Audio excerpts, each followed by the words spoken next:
ঝুকাঙ্গানে সালাম। ভাই, ঝুকাঙ্গানে এই যে স্টাইলটা, এটার জন্য আপনার কি দরকার হয় জানেন?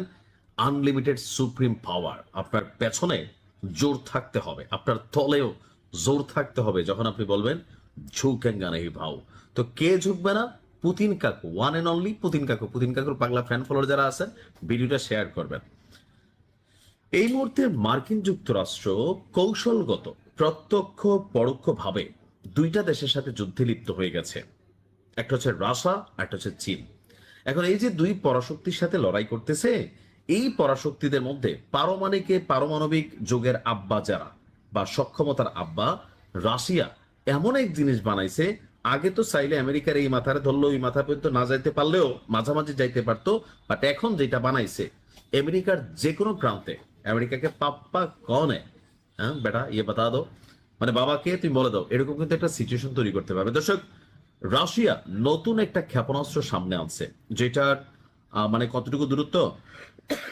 35,000 কিলোমিটার দূরে যে কোনো লক্ষ্যবস্তুকে শত্রুর রাডার, আকাশ প্রতিরক্ষা সিস্টেমকে ফাঁকি দিয়া একদম জায়গা মতো গিয়া আঘাত আনতে পারবে। কথা বলছি, রাশিয়া তাদের যে শারমাট কৌশলগত পারমাণবিক ক্ষেপণাস্ত্রগুলোর মহড়া চালিয়েছিল, এখন নতুন একটা ক্ষেপণাস্ত্র সামনে আনছে।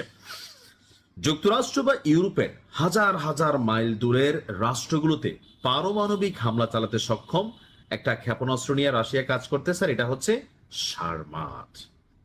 দর্শক, বলা হচ্ছে যে বেশ কয়েক বছর প্রযুক্তিগত জটিলতা এবং বিলম্বের পর অবশেষে এটা মোতায়েনের চূড়ান্ত সময়সীমা ঘোষণা করা হলো।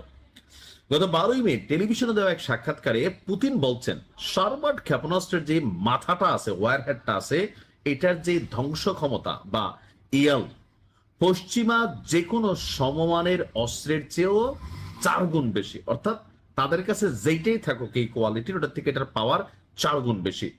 এর পাল্লা 35,000 কিলোমিটারেরও বেশি। এটি বর্তমানে রাশিয়ার কাছে মজুত করা হয়েছে, ফাইনালি রেডি করা হয়েছে, এবং ভবিষ্যতে যে কোনো ক্ষেপণাস্ত্র প্রতিরক্ষাকে ছেদ করতে এটা সক্ষমতা রাখে। কাদের হুমকি দেওয়া হচ্ছে?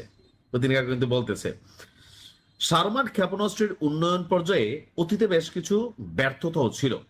পশ্চিমা বিশেষজ্ঞরা তারা কিছু তথ্য দিছিল, বাট এই যে তথ্যগুলোকে নিয়ে বা এটার যে কৌশলগত ব্যর্থতা, সেইটার বিপরীতে খুবই শক্তিশালী বাপে আমরা এটাকে এবার সামনে নিয়ে আসলো। কেন?